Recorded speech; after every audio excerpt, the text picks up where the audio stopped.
What's up and welcome back. I'm John Stark from MacTheMovieGuy.com, your favorite blind film critic, and I'm here to deliver Last Rites. The Conjuring. Last Rites, that is. Texas tea.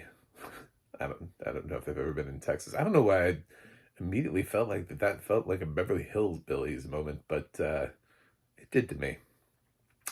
So, this is the supposedly final film with Ed and Lorraine Warren, as we retire their characters, and Vera Farmiga, I guess, finally gets to go off and do better projects, and Patrick Wilson probably is going to go make another Insidious movie. That would be my guess.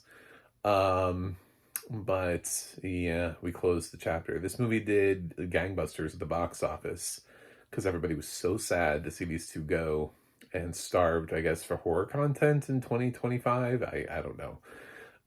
So I saw it late because I really didn't care. And now I'm here to talk about it. It has audio description. Tansy Alexander is the narrator on this, I do believe. And it's it's got all of the weird, spooky ghost shit in it, and it's all done really well. This movie didn't scare me a bit, so I can't say that it did the jump scares well because I was never like, oh my god, like no. We stopped doing that after the first film. When James Wan decided to go, I don't want to direct anymore, and then handed it off to somebody else, the films become less and less scary as they progress. However, I feel like this one's trying to turn around from the third one. The problem is that it does so by throwing a lot at you, which doesn't really pan out. And almost it ends up leading to this like bloated runtime. The movie runs for like 2 hours and 15 minutes. So it's a longer movie, and I don't know that that helped anything. Like, the first Conjuring was 112 minutes, and I think it's the best Conjuring, so it's under 2 hours. And even with like credits, right? So this is still over 2 hours. So it's still a longer Conjuring movie. And oftentimes with horror, the tightness of it, because you don't want to lag too much, you don't want to feel like too many beats, or here it's just you don't want to throw too much, too many things into the pot, and then your soup just becomes mush. Just what is this? So we start off by seeing that Ed and Lorraine have been summoned to this house. There's something mysterious that's going on in this house. There's a mirror. Mirror, mirror on the wall. Who's the haunted of them all? Lorraine is pregnant at the time when she meets this mirror, and the mirror essentially like curses her. She goes into labor, and leads to this weird birth moment for her. They do rush her to the hospital in time, but you get the idea that this mirror, where she sees sort of like a evil reflection of herself, will have something to do with it later on. And this mirror keeps coming back to haunt them. They try to get rid of it, but it keeps coming back. This mirror, the mirror that won't go away. The final haunting. The central character of the final haunting is a mirror. Basically. I mean, there are other ghosts and stuff, but they're not nearly as focused. I suppose we could get a spin-off like we did with Annabelle and The Nun. We could get The Mirror coming soon, because you'll pay money. So if we grow up and we see that their daughter is older now, and she has a boyfriend, and they want to get married. Well, he wants to get married to her, and we go through that whole thing. But then the mirror comes back. The hauntings are real again, and there's another family that is being afflicted with something. And you see them sort of like, as the Warrens are being afflicted. I like that term. We're just gonna keep using it. Afflicted with this thing that's been on them, this curse for years because of this mirror from years ago, even though they've survived like 3 other movies up until this point without ever bringing up the mirror. We're now back to the mirror. And now we're also seeing how it affects his other family and that kind of stuff. So I don't want to spoil things for you. I'm sure the trailer does enough of that for you. This is one of those like the things where it's like, oh, there are jump scares. So let's not talk about them because I didn't even think they were that effective. So I'd rather not lead you too much into them in case you are somebody who is a little bit on edge about jump scares. I didn't really like this movie, but I didn't really like The Devil Made Me Do It. So I thought the second one was okay, but it wasn't the first one. I thought the first one was great. The funny thing was I waited for years to see The Conjuring. I just didn't want to. And then I lost my vision and they just kept releasing these Conjuring movies and I finally caught up with the franchise. And I actually really liked the first one. I thought James Wan crafted, it was different than what I expected. The trailer back in the day used to sell that film as like, we're gonna jump scare you every 5 seconds of your life. Enjoy. And I hate cheap jump scares, even in good movies. I'm just like, I always remember the cheap ones as being like, that was so stupid.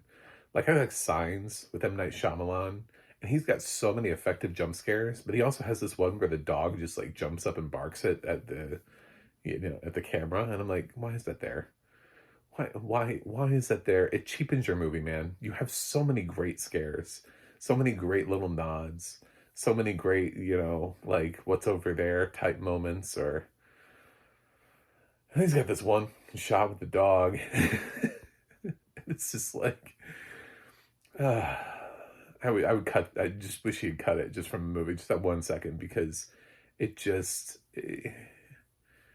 it's like if Hitchcock did that, right? The cheap jump scare thing, like Psycho.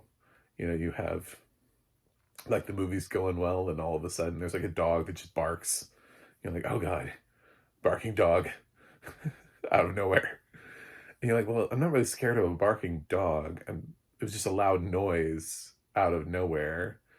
And that was dumb. So, yeah, the first film is actually really well crafted because James didn't use a whole lot of that until it really doesn't get going until like the halfway mark. It's a lot of building up of mood and theme and a lot of things you don't see. It's more about what like the unseen, what might be there, what could be there, the presence of something.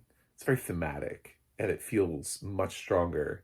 And then every other film since then has been very much more about show, like show and tell versus the tell, versus just letting it sit. And this one is very much of that ilk as well, where they feel like that if we don't show you things immediately, that the audience will check out. But I think the best directors of horror movies end up crafting things where, sometimes their killers are not even really on screen for very long. The best characters are not really on screen. Or you watch a horror movie and you're like, man, that was a great horror movie. But damn, only like 3 people died. Like you forget like how few people really died or how little screen time somebody really had in a horror movie, because it was all about mounting tension. It was all about building the dread. And the worst horror directors just go, well, fuck it. We know how to get scary imagery out there, so we're going to do it. And some of them can be kind of effective, but I don't think it's quite, if they have something clever, if they have a clever twist, like Smile, right? And then you have stuff like the Conjuring sequels where it's just like it's a guy who just isn't James Wan. He's just not as talented.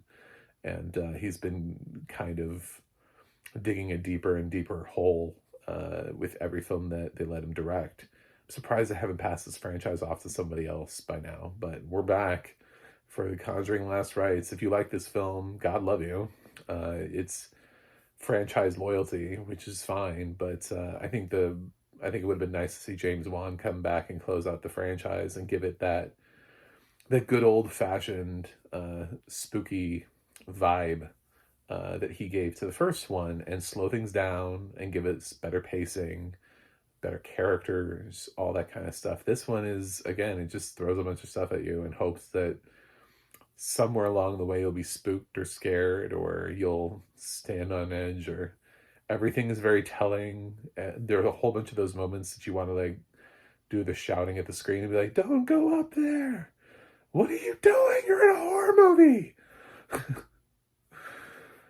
uh, and especially for characters who should know better.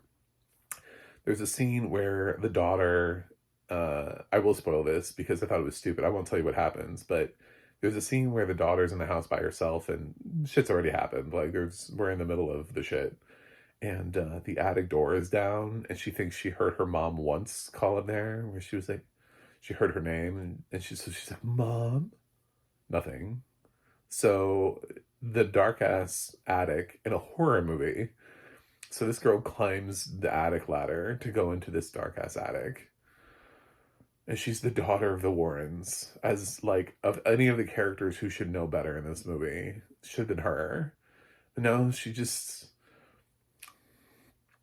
whatever. No, nothing, nobody called back to her. Nobody said, the second time. She just thought she heard a voice in the attic, walked over there. Door was down. Mom, you up there? Dead. Nope. Well, I'm going to come up anyway. Into the dark attic in a horror movie. See if, I'm sure this will go well for me. So, I literally can't with this movie. But no, I didn't like this movie. There are better horror movies this year. There are better horror movies in the Conjuring franchise. There are better acted roles. I think Patrick Wilson and Vera Farmiga have been better in their roles. They're having to balance being Ed and Lorraine Warren, but also being Ed and Lorraine Warren older than they are currently. So they're having to age themselves up and be older and more tired, so to speak. And of course, yeah, play the greatest hits. There's a little, a nod to Annabelle in here. But should you see it? Yeah, probably not. I know this is a deeply unenthusiastic review, but this is how I felt after watching The Conjuring last Rites. I think perhaps it would have been better if the pacing was better. It definitely would have been better if James Wan was directing, because I think he understands how to maintain that.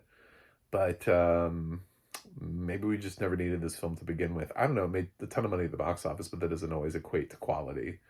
It just means that you got brand loyalty. Especially with sequels, it means that people will show up for something that is in that franchise. There are plenty of examples of sequels that have made money, but nobody actually thinks they're good.